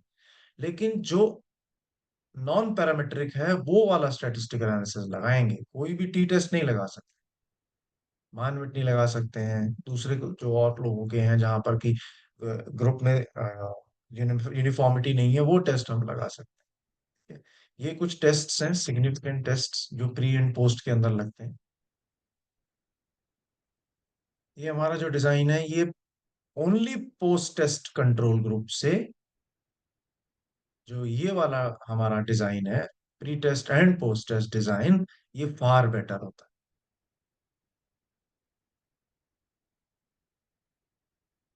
तो यहाँ पर भी योगा का जो हमारा रिसर्च क्वेश्चन है वो सेम है। उद्देश्य यहाँ पर हम ये जानना चाहते हैं कि over that period of time in comparison to control group, क्या योग से असर आया। ऑब्जेक्टिव सेम है, लेकिन यहाँ थोड़ा सा रिसर्च क्वेश्चन ये बदल गया कि क्या हमारे द्वारा किए गए योग से एक्सपेरिमेंटल ग्रुप में ग्रेटर इंप्रूवमेंट आया कंट्रोल के मुकाबले। बस ये चेंज आया। पहले क्या था, केवल हम ये पूछ रहे थे, देख रहे थे, क्योंकि प्री टेस्टिंग नहीं थी, कि चेंज आया कि नहीं आया। यहाँ था कि ग्रेटर चेंज आया कि नहीं आया, बेटर हुआ कि नहीं, कितना बेटर, कितना ग्रेटर, कितना परसेंटेज अधिक। और हाइपोथेसिस भी उसी हिसाब से हमारी फ्रेम हो जाती। अगला है सोलोमन फोर ग्रुप डिजाइन। हमेशा पीएचडी के अंदर एटलीस्ट हमें यही ग्रुप डिजाइन यूज करना चाहिए, क्योंकि ये टाइप वन और टाइप टू दोनों तरह के एरर्स को खत्म करता है। इसको समझने का प्रयास करेंगे, थोड़ा सा मुश्किल लगेगा आपको। यहाँ हम बजाय दो ग्रुप लेने के हम चार ग्रुप लेते हैं। दिक्कत यहाँ ये है कि दो ग्रुप में तो चलिए 50-50 ले लिए, दो बच्चे आपने एक्सपेरिमेंटल में 50 ले लिए और कंट्रोल में 50 ले लिए। लेकिन सोलोमन के लिए आपको 50-50 100 बच्चों से काम नहीं चलेगा, यहाँ आपको 200 बच्चा लेना पड़ेगा मिनिमम। और ध्यान रखिएगा, थंब रूल ये कहता है कि अगर आपका सैंपल साइज एक ग्रुप में 30 या उससे कम है, तो वहां पर आप नॉन पैरामेट्रिक टेस्ट लगाएं। तो आपका सैंपल साइज एक ग्रुप में 30 से अधिक होना चाहिए, यह आवश्यक। यानी कि 30, 30, 30 और 30, 120 बच्चे होने ही चाहिए, 120 सब्जेक्ट होने ही चाहिए। तो हम मान लीजिए मिनिमम लेके चलते हैं 30 का ग्रुप। ग्रुप वन में 30 बच्चे हैं, हमने उनको प्री टेस्ट करना है कि नहीं करना है, यस और नो बताइए। यस। करना है। उनको योग का इंटरवेंशन देना है कि नहीं देना है। देना है। देना है। जी। और उनको पोस्ट टेस्ट करना है कि नहीं करना है। करना करना है। है। करना है। तो ये वाला जो ग्रुप वन है, यहाँ हम कौन सा डिजाइन यूज कर रहे हैं, जो पीछे आपने दो पढ़े थे, प्री टेस्ट और only, pre test post test पढ़ा था और ओनली पोस्ट टेस्ट पढ़ा था। तो ग्रुप वन को कौन सा डिजाइन दे रहे हैं हम, प्री जिसमें 30 टेस्ट बच्चे। Post test. Pre test. Exactly. Pre test post test with intervention, पूरा पूरा बोलिए। ग्रुप वन को हम दे रहे हैं pre test post test with intervention. Are you getting my point. को योगा कराया जा रहा है और प्री टेस्ट पोस्ट टेस्ट है, तो इसका मतलब ये बेटर है, ये ठीक है। दूसरी तरफ हम ग्रुप टू को 30 बच्चों का ग्रुप टू बनाते हैं, रैंडमली उनको 30 बच्चों को वहां डाला हमने। यहां भी प्री और पोस्ट टेस्टिंग हो रही है, लेकिन इनको योगा नहीं दिया जा रहा, इनको हम एक्टिव कंट्रोल रख रहे हैं। तो कितने बच्चे हो गए, 30 पहले में और 30 दूसरे ग्रुप में हो गए। दोनों में प्री टेस्टिंग पोस्ट टेस्टिंग है, ध्यान रखिएगा। ठीक है। थर्ड ग्रुप के अंदर हम क्या कर रहे हैं, कोई भी प्री टेस्टिंग नहीं है, पोस्ट टेस्टिंग वहां पर भी है। और ये कौन सा रिसर्च डिजाइन हो गया, post test experimental group. Only post test है, योगा का इंटरवेंशन है। और ग्रुप फोर के अंदर हम कंट्रोल ग्रुप है, पोस्ट टेस्टिंग यहाँ भी है, लेकिन कोई योगा की ट्रेनिंग हम वहां नहीं दे रहे, प्री टेस्टिंग यहाँ भी नहीं। अब ये ये डिजाइन बेटर कैसे हो, थोड़ा सोचिए। अभी मैंने आपको पोस्ट टेस्ट ओनली बताया, प्री टेस्ट, पोस्ट टेस्ट बताया, और अब मैं आपको सोलोमन फोर ग्रुप डिजाइन बता रहा हूँ, जहाँ संख्या थोड़ी अधिक होगी। 120 बच्चे, 30 30 30 30। ये डिजाइन बेटर कैसे हुआ? अगर है या नहीं, पहले ये बताइए कि ये बेटर है कि नहीं। Yes sir. ये बेटर है। और मैक्सिमम रिसर्चेस अगर आप उठा कर देखेंगे, यदि आप मैक्सिमम रिसर्च उठाकर देखेंगे, तो बहुत कम लोग हैं जो सोलोमन फोर ग्रुप डिजाइन को यूज करते हैं। और यदि आप इस डिजाइन को यूज करते हैं, तो चैलेंज ये है कि आपको थोड़ी बड़ी संख्या में सब्जेक्ट इकट्ठे करने होते हैं, डाटा ज्यादा लेना होता है, ताकि आप सबको इस तरह से डिवाइड कर सकें चार ग्रुप्स में। इसीलिए इसको हम फोर ग्रुप डिजाइन कहते हैं। एक ग्रुप में जरूरी नहीं है 30 हो, एक ग्रुप में कई बार बहुत बड़ी रिसर्च अगर हम लॉन्गिट्यूडनल कर रहे हैं, 100 लोग भी हो सकते हैं। वो ज्यादा से हम इसलिए शुरू करते हैं, कई बार ड्रॉप आउट हो जाता है, लोग बीच में ही छोड़ जाते हैं किसी न किसी कारणवश। तो यहाँ पर लगाने वाले जो स्टैटिस्टिकल मेजर्स हैं, वो तीन होते हैं, और इससे हम डाटा को अच्छे से खोल कर ग्राफ्स के माध्यम से, चार्ट्स के माध्यम से, टेबल्स के माध्यम से बहुत सुंदर तरीके से हम प्रस्तुत कर सकते हैं। उसके बारे में हम बाद में बात करें। तो ये जो सोलोमन ग्रुप डिजाइन है, ये कॉज एंड इफेक्ट का एक और एग्जांपल है। कॉज एंड इफेक्ट तीनों ही है, पोस्ट ओनली भी है, प्री एंड पोस्ट भी है। क्योंकि कॉज तो है ही ना, इंडिपेंडेंट वेरिएबल तो है ही, सब में इंटरवेंशन तो है ही योग का, जो कि इंडिपेंडेंट वेरिएबल है हमारा। ग्रुप वन जिसे हम लेवल वन कह देते हैं, लेवल टू में इफेक्ट है, तीनों में ही है। तो कंप्लीट कैजुअल पिक्चर देता है, कॉजल पिक्चर देता है, डिटेल अंडरस्टैंडिंग सारे फैक्टर्स की हमें देता है। क्यों? क्योंकि ये जो चार ग्रुप में 30 30 30 30 बच्चे हैं, ये सारे के सारे एक ही स्कूल के 11वीं 12वीं के बच्चे हैं। ऐसा नहीं है कि एक ग्रुप के अंदर आपने गवर्नमेंट स्कूल के ले लिए, दूसरे ग्रुप में आपने कहीं पूना के बच्चे ले लिए, एक ग्रुप में दिल्ली के बच्चे ले लिए, ऐसा नहीं हो सकता। ये यूनिफॉर्मिटी, ये कंट्रोल, ये सैम्पलिंग टेक्निक हमें फॉलो करनी पड़ती है, तभी वो डिजाइन अच्छा बना है। तो किसी तरह का यदि इंटरेक्शन है, प्री टेस्टिंग किस तरह से इंटरवेंशन को, की इफेक्टिवनेस को इन्फ्लुएंस कर सकती है, उस तरह के किसी भी तरह के इंटरेक्शन इफेक्ट को हम नलिफाई कर सकते हैं। इंटरेक्शन इफेक्ट का मतलब क्या होता है? कई बार हम जब बच्चों को इनिशियली सिलेक्ट करते हैं और उनको हम एड्रेस करते हैं, उनको बताते हैं, तो वो पहले से ही तैयार हो जाते हैं, इंटेलिजेंट होते हैं ना बहुत, और वो अपनी इमोशनल इंटेलिजेंस को अच्छा दिखाने के लिए कुछ गलत प्रश्नों के कुछ गलत उत्तर देते हैं, ताकि वो खुद को सुपीरियर दिखा सके, अलर्ट हो जाते हैं, सेंसिटाइज हो जाते हैं। तो इस तरह का जो इंटरेक्शन पहले टेस्टिंग का और बाद की टेस्टिंग का, यदि कोई एक ट्रेंड हमें पता लगता है कि ये तो कॉमन सी चीज है, सभी लोग इसी तरह से कर रहे हैं, सभी लोग इसी तरह से रिस्पॉन्ड कर रहे हैं, सभी लोग इस तरह से ही, उनकी ऑब्जर्वेशन आ रही है, सभी लोगों का स्कोर भी लगभग सेम ही आ रहा है, तो कहीं ना कहीं तो इंटरेक्शन है, इंटेलिजेंस के किसी ना किसी सब स्केल में इंटरेक्शन दिखाई दे सकता है। ये भी एक तरह का बायस है। तो इस तरह का जो इंटरेक्शन इफेक्ट्स होते हैं, प्री टेस्टिंग की वजह से, अवेयरनेस की वजह से ओवर स्मार्ट बन जाते हैं बच्चे, वो आपकी खत्म हो जाती है यहाँ पर, क्योंकि यहाँ डबल ब्लाइंड होता है। किसी को कुछ नहीं पता कि वो कौन से ग्रुप में है, उसको जो कराया जा रहा है वो क्या कराया जा रहा है। और टेस्टिंग इफेक्ट्स को भी हमें नलिफाई, जैसे मैंने अभी बताया आपको, ताकि वो आउटकम्स को मॉडिफाई ना कर पाए।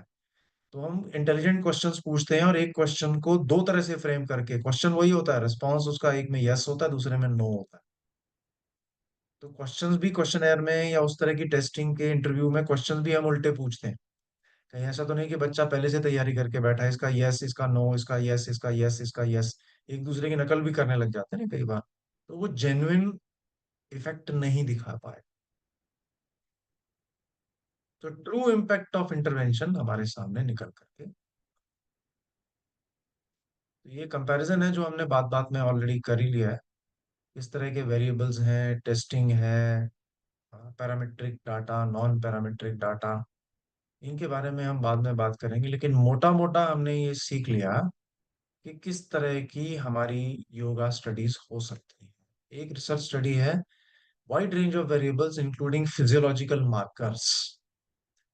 तो केवल रेस्पिरेशन रेट, ब्लड प्रेशर भी नाप सकते हैं, साइकोलॉजिकल भी मेजर कर सकते हैं कि लेवल ऑफ स्ट्रेस हाई हुआ, कम हुआ, एंजाइटी हुआ, फिजिकल कैपेबिलिटीज, फ्लेक्सिबिलिटी और बैलेंस में कितना इंप्रूवमेंट आया, अटेंशन, मेमोरी, इंटेलिजेंस, एटीट्यूड, ये कॉग्निटिव फंक्शन है। बायोमार्कर्स जैसे biological, medical, cortisol level, inflammatory markers में कमी आई, बढ़ोतरी हुई। तो ये योगा आरसीटीज के कुछ एग्जांपल्स हैं। ये भी एग्जांपल्स हैं। तो जब हमें प्रस्तुत करना होता है, ध्यान रखिएगा अपने इस रिसर्च डिजाइन को। मान लीजिए आपने फैसला किया कि मैं तो सोलोमन ग्रुप डिजाइन लूंगा, और मुझे उसको प्रेजेंट करना है। सामने वाले पूछेंगे आपसे कि आपकी स्टडी के अंदर ऐसा क्या इनोवेटिव काम कर रहे हो आप। तो आप बोलोगे सर मेरा ये रिसर्च डिजाइन है, इसे देख के आप बताइए कि इसमें इनोवेशन है कि नहीं। तो आपको बड़ा क्लियरली रैशनल बताना है, एम ऑब्जेक्टिव्स बताने हैं, रिसर्च क्वेश्चन क्लियर होना चाहिए, ये उद्देश्य हैं। और हमारी हाइपोथेसिस उसी आधार पर बनी है। और जब आप बोलेंगे कि मैं सोलोमन फोर ग्रुप डिजाइन, तो वहां आपको ये पूरा एक्सप्लेन करना पड़ेगा कि कैसे आपने एक ग्रुप में प्री किया, एक में प्री पोस्ट किया, एक में पोस्ट किया, विद इंटरवेंशन, विदाउट इंटरवेंशन। लेकिन एक चीज कॉमन है सब में, पोस्ट इंटरवेंशन चाहे है या नहीं, पोस्ट टेस्ट चारों ग्रुप में इंडिपेंडेंट वेरिएबल्स कौन से हैं, डिपेंडेंट कौन से हैं, और कौन सी योगा प्रैक्टिस आप कर रहे हैं।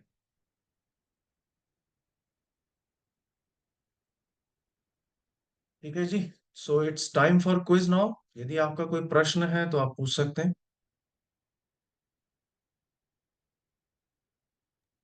सर, अगर हम किसी ग्रुप पर प्री टेस्ट ना करें तो क्या हमारे शोध की विश्वसनीयता पर कमी आएगी? ऐसा कुछ है अगर प्री टेस्ट नहीं करते हैं तो?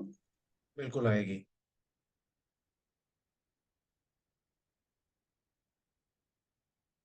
आएगी। सर, प्री टेस्टिंग में अगर जैसे आपने भी बताया था कि कई बार वैल्यू करेक्ट नहीं आती, जैसे हम बीपी के पेशेंट को ले लेते हैं, जैसे दिल्ली में अगर रह रहा है तो उसका बीपी हाई है, और अगर उसको हम पहाड़ों में भेज देते हैं या कहीं जगह चेंज कर देते हैं, उसका बीपी डाउन हो जाता है। तो ये वेरिएबल्स चेंज हो रहे हैं। तो इसको अगर हमें करेक्ट लेना है तो क्या इसका एवरेज निकाल कर ले सकते हैं, या फिर कोई और तरीका है इसको नापने का या मेजर करने का? इसका इसका है नॉर्मेटिव मेथड। नॉर्मेटिव का मतलब हर व्यक्ति के ब्लड प्रेशर का जो स्टैंडर्ड है वो उसकी एज पे डिपेंड करता है, और जेंडर पे भी डिपेंड करता है, उसके पोस्चर पे भी डिपेंड करता है। अगर आप शव आसन में लिटा कर लेंगे तो बीपी डिफरेंट है, बिठा कर लेंगे तो अलग है, खड़े करके लेंगे तो उसका ब्लड प्रेशर मेजर करेंगे तो वो डिफरेंट वैल्यू आएगी। आपने तो बहुत बड़ी बात कर दी कि जगह ही बदल दी, लेकिन उसकी एज ग्रुप के हिसाब से, उसके जेंडर के हिसाब से, उसकी बॉडी पोस्चर के हिसाब से। इसी तरह से हार्ट रेट मेजर करना कोई आसान नहीं है। दो तरह का हार्ट रेट होता है, रेस्टिंग हार्ट रेट और बेसल हार्ट रेट। दोनों में क्या डिफरेंस है मालूम है आपको? और केवल हार्ट रेट से आप कुछ नहीं कंक्लूड कर सकते, आपको वेगल टोन और हार्ट रेट वेरिएबिलिटी दोनों को लेना होगा। तब कहीं जाके आप कुछ कंक्लूड कर सकते हैं किसी की फिजिकल हेल्थ के बारे में या फिजियोलॉजिकल हेल्थ के बारे में। तो हमें एक वेरिएबल को अगर लेना है, उसको तब लेना है जब हम जस्टिफाई कर सकें कि हाँ, केवल यही वो वेरिएबल है जिसको मेजर करेंगे तो वो व्यक्ति की वेलबींग या वेलनेस के बारे में हम बता सकते हैं। जैसे टैकीकार्डिया और ब्रेडीकार्डिया, दो तरह की कंडीशन होती हैं। ब्रेडीकार्डिया उन लोगों में होता है जहां पर कि एथलीट है, एक अच्छा सूर्य नमस्कार करने वाला व्यक्ति है, उसके जो वेंट्रिकल्स हैं उनका साइज बढ़ जाता है, तो ब्लड की बॉडी में पंप करने की एबिलिटी बढ़ जाती है। टेकीकार्डिया में क्या होता है, उल्टा है, वो बीमारी है। इसी तरह से किसी का हार्ट बहुत फास्ट अगर धड़कन कर रहा है, उस कंडीशन को भी हम कहते हैं एंजाइटी है। वो भी कंडीशन हमारी जो है किसी ना किसी तरह की कार्डियो सीवीडी रिलेटेड इशू है।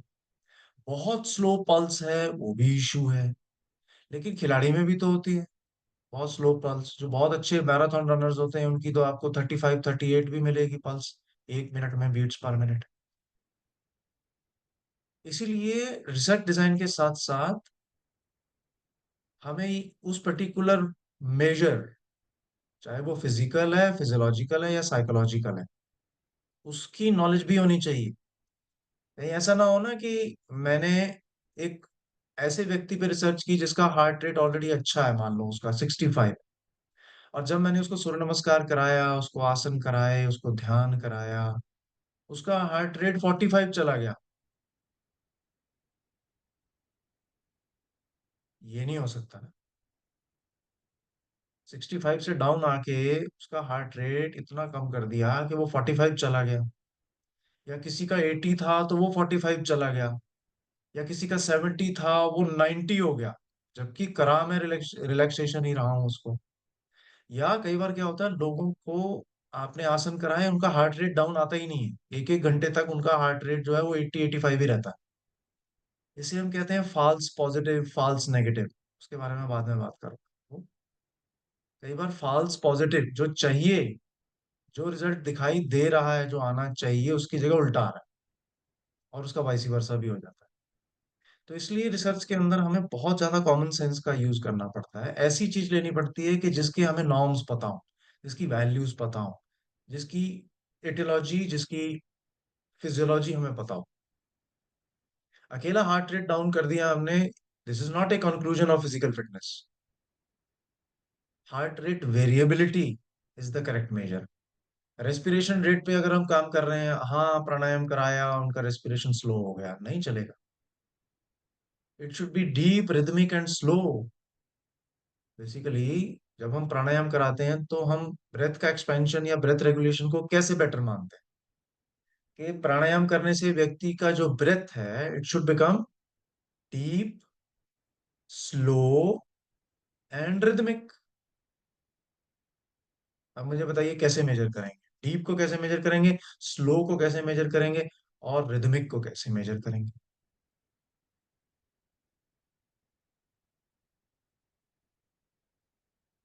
बड़ा सिंपल सा प्रोजेक्ट है।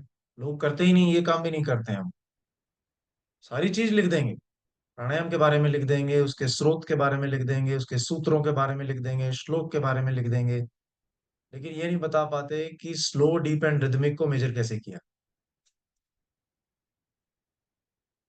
सर रिदमिक तो ये बता हुआ देंगे। जैसे हमने श्वास भरा, तो जैसे हमने उसे कैलकुलेट कर लिया 5 में, कि 5 सेकंड में हमने इनहेल कर लिया, 5 में ही उसको होल्डिंग कर लिया, चाहे एक्सहेल कर लिया, या होल्डिंग के पहले होल्डिंग किया 5 सेकंड, फिर उसको एक्सहेलिंग किया, वो भी 5 सेकंड में कर लिया, और फिर से उसको एक्सहेल करके भी 5 सेकंड के लिए होल्ड कर लिया, और फिर से इनहेल 5 सेकंड, तो इसको बॉक्स ब्रीदिंग या रिदमिक ब्रीदिंग भी कहते हैं आई थिंक। ओके, ठीक है। इससे हमने ये और प्रभाव देखा कि उस व्यक्ति की वाइटल कैपेसिटी, उसके टाइडल वॉल्यूम, जी उसकी inspiratory reserve capacity and expiratory reserve capacity में चेंज आया कि नहीं आया। ये जो चारों चीजें मैंने बताई, बेसिकली वो बताई आपकी slow, deep, rhythmic and holding capacity. यही है ना, यही चीज है। तो इनका आपस में कोरिलेशन, रिलेशनशिप, इंटरेक्शन भी तो देखना है ना हमको, कि जो हमने कराया उसका प्रभाव हम उस चीज पे देख रहे हैं जो वही नाप रही है जो हमने कराया। अब मेरी बात समझ गए आप? तो ये मैचिंग भी बहुत जरूरी है कि हम किस चीज का निष्कर्ष, किस चीज को मेजर करके निकाल रहे हैं और करा क्या रहे हैं। और फिर उसका रेशियो निकलता है, ध्यान रखिएगा। हम हम प्राणायाम कैसे कराते हैं? 4 की गिनती में क्या कराते हैं? 4-8, 4-8, बाह्य कुंभक 4, अंतः कुंभक 4, इनहेलेशन 8 और एक्सहेलेशन 8, यही है ना? या कोई और तरीका भी है? रेशियो कैसे इनहेलेशन डिसाइड करते हो? 1:4:2। हाँ, हाँ, 1:4:2 मल्टीपल्स, ही। Into one into is two multiples of 1:4:4:1, यही है ना? तो can you explain me what is this 1:4:4:1? Anyone?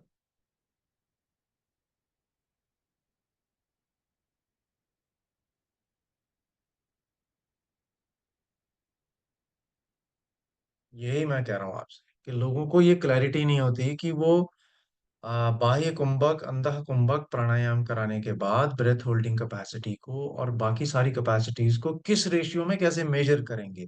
क्योंकि ये जो inspiratory reserve volume, expiratory reserve volume, tidal volume और जो आपकी ब्रेथ रिटेंशन कैपेसिटी है, ये सारी की सारी किसी पर्टिकुलर टेक्निक के माध्यम से अगर इम्प्रूव हो रही हैं तो वो टेक्निक को श्रेय दिया जा सकता है। इसके लिए हम हम्म। स्पायरोमीटर यूज करते हैं, वेट स्पायरोमीटर भी यूज करते हैं। कई बार आपने देखा होगा कि ऐसे मार्केट में मिलते हैं जो ब्रेथ ट्रेनिंग के लिए भी आते हैं, उसमें 3 बॉल्स होती हैं। हाँ। जोर से फोर्स मारते हैं आप तो उसमें अगर एक बॉल जाता है तो हम कहते हैं बिल्कुल। लंग कैपेसिटी अच्छी है। 2 बॉल जाती हैं तो और अच्छी है। उसी इंस्ट्रूमेंट को हम उल्टा करके जब यूज करते हैं तो अंदर सांस खींचना रहता है हम्म। फोर्सफुली। तो हमारा फोर्सफुली। प्राणायाम भी तो उसी तरह का होना चाहिए ना, जिससे कि हम हम्म। उसकी इस कैपेसिटी को मेजर कर रहे हैं। तो दोनों के बीच में इंटरेक्शन है, और वो जो है राइट। वैलिड टूल है और रिलायबल टूल है। चाहे पहाड़ों पे मेजर करो, चाहे भारत इसमें दिल्ली में मेजर करो, वो मेजर सेम चीज करेगा ना। चंद्रमा के ऊपर ना मेजर करना, वजन को मेजर कर रहे हैं तो चंद्रमा पे मत मेजर कर लेना बस। बाकी तो सब जगह वजन सेम ही आएगा ना व्यक्ति का। तो रिसर्च में ये सारी चीजों का हमें ध्यान रखना होता है, जिस भी तरह का टूल हम यूज कर रहे हैं। जिस तरह का फिजियोलॉजिकल, देखिए, फिजिकल मैकेनिज्म अलग है, फिजियोलॉजिकल अलग है। एक व्यक्ति जिसका वजन ज्यादा है, बॉडी में फैट बहुत ज्यादा है उसके, आपको क्या उसका रेस्पिरेशन रेट और हार्ट रेट बेटर मिलेगा? है कोई रिलेशनशिप, कोई इंटरेक्शन है?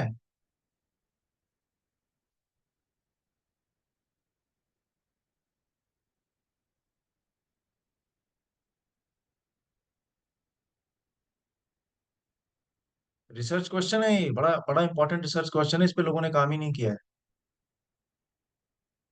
हम वजन कम करने की बात करते हैं, बॉडी फैट परसेंटेज की बात करते हैं। कोई जरूरी नहीं है कि जिसका बॉडी फैट परसेंट 30% है उसका रेस्पिरेशन रेट बेटर होगा या नहीं होगा। हाँ, ये पक्का है कि अगर वो वजन कम करने के रास्ते में ऐसा योगा इंटरवेंशन करता है जहाँ प्राणायाम अधिक है, तो उसकी वाइटल कैपेसिटी बढ़ जाएगी, टोटल लंग कैपेसिटी उसकी बढ़ जाएगी। और सबसे अच्छी ब्रीदिंग पैटर्न वो होता है जो भगवान ने नेचुरल बनाया है। चलिए, आप में से मैं पूछता हूँ, नेचुरल ब्रीदिंग कैसे होती है? आइडियल नेचुरल ब्रीदिंग के बारे में कोई बता सकता है? देखो, मैं बड़ी बड़ी बातें नहीं करता, बहुत छोटी एब्डोमिनल छोटी बातें कर रहा हूँ। Sir abdominal natural breathing. सामान्य एब्डोमिनल होगी। Breathing. Okay, what is abdominal breathing? Anyone who would like to explain? तो जब सांस लेंगे तो हल्का हाँ। सा पेट बाहर आएगा, और जब सांस छोड़ेंगे तो हल्का सा पेट अंदर जाएगा, नेचुरल।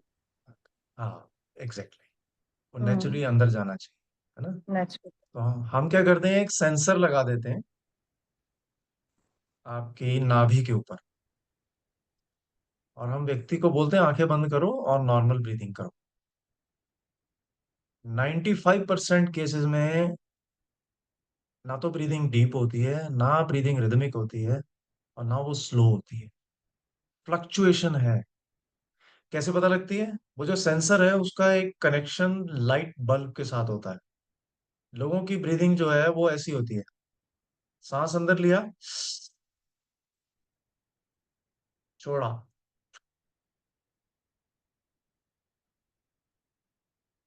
जबकि होनी क्या चाहिए, वो जो बल्ब है वो पूरा जलना चाहिए इनहेल के साथ, और रिदमिकली पूरा बंद होना चाहिए जब फेफड़े बिल्कुल खाली हो जाए। 95% केसेस में ऐसा होता ही नहीं है।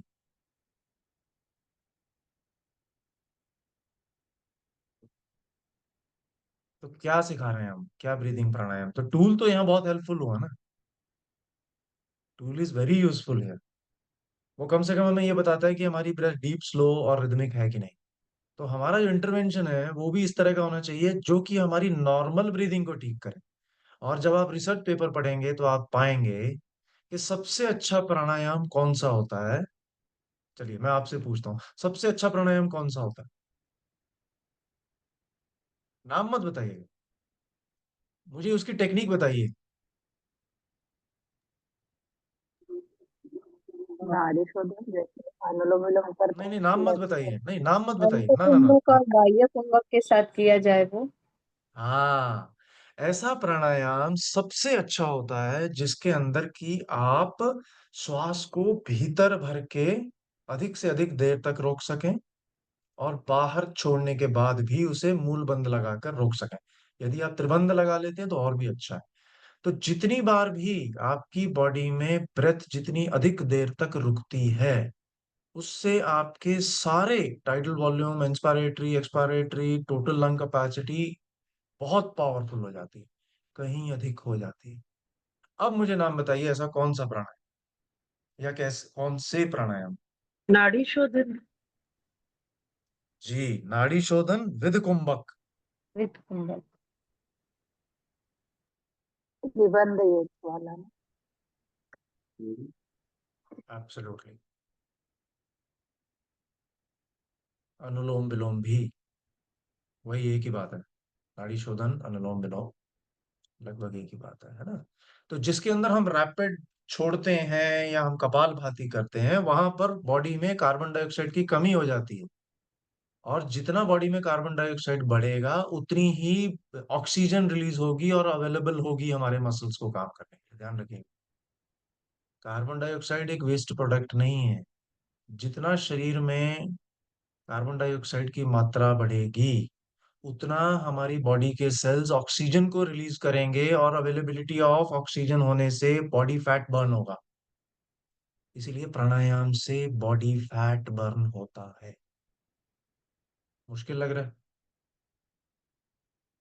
भाई एमए तो सबने कर रखी है, आप लोगों को ये कंसेप्ट मालूम था कि नहीं? बता बता।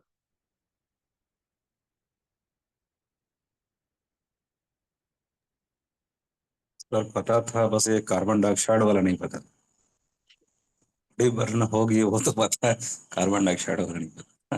आप किसी डॉक्टर से मुलाकात करना या चैट जीपीटी पे डालना, आपको पता लगेगा कि बॉडी में से सबसे ज्यादा body fat release carbon dioxide release के माध्यम से होता है। और जितना ज्यादा oxygen carrying capacity VO2 max हमारा बढ़ता है, उतना ज्यादा ब्लड सेल्स को नरिशमेंट मिलता है। और वो तब मिलता है जब हमारी कार्बन डाइऑक्साइड की कैपेसिटी बॉडी में बढ़ती है। और वो तब बढ़ती है जब हम रोकते हैं श्वास को, चाहे बाहर या चाहे अंदर। और नॉर्मल ब्रीदिंग हमारी डिफेक्टिव है, मान के चलिए। दिल्ली वाले तो सारे बीमार हैं, ब्रीदिंग सही नहीं है।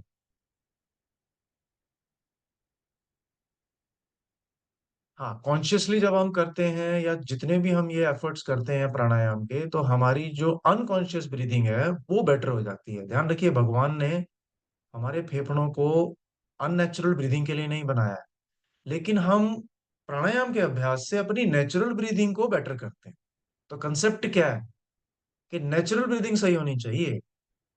हर समय थोड़ी कुंभक लगा के बैठोगे, गाड़ी चला रहे हो पता लगा कुंभक लगा लिया आपने, ऐसे थोड़ी होता है। नेचुरल ब्रीदिंग फोकस है ना, मेन तो नेचुरल ब्रीदिंग को ही तो डीप और रिदमिक करना, स्लो करना।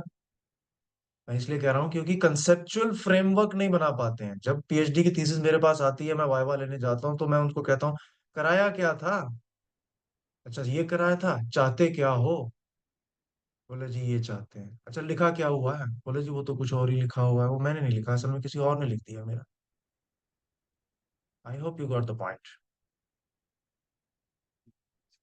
So if you are ready, can we go for MCQ or shall we keep it for tomorrow? लेते हैं सर। मैम मैं स्किप करूं इसको क्योंकि मेरी वाइफ ना इस समय ट्रेवल कर रही है और वो लंदन हीथ्रो में लैंड कर गई है। तो मुझे उसको पूछना है कि उसने अगली फ्लाइट पकड़ ली कि नहीं पकड़ ली। कल कल कर लेंगे फिर। कल कर कल लेते करते सर। हैं, है ना ठीक है। शिवम जी? सॉरी, कल कर लेते हैं। हम्म,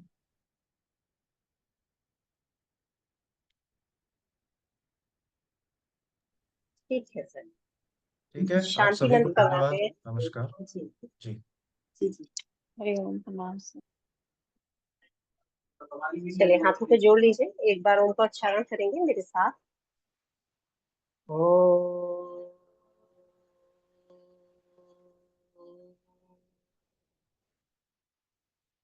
सर्वे भवन्तु सुखिनः, सर्वे सन्तु निरामया, सर्वे भद्राणि पश्यन्तु, मा कश्चित् दुःखभाग् भवेत्। ओम शांति शांति शांति। ओम। रख लीजिएगा हाथों को, प्राप्त ऊर्जा को आंखों पर, चेहरे पर लगाएं। बहुत बहुत धन्यवाद सर। बहुत बहुत आभार गुरुदेव। आप सभी का बहुत बहुत धन्यवाद। वापस कल मिलते हैं। धन्यवाद सर। हरिओम। चलिए, मैं थोड़ा सा व्यस्त रह गया। एक किताब की प्रूफ रीडिंग चल रही है, और देखो अभी ये किताब आने वाली है, प्रिंट बहुत जल्दी हो जाएगी ये प्रिंट।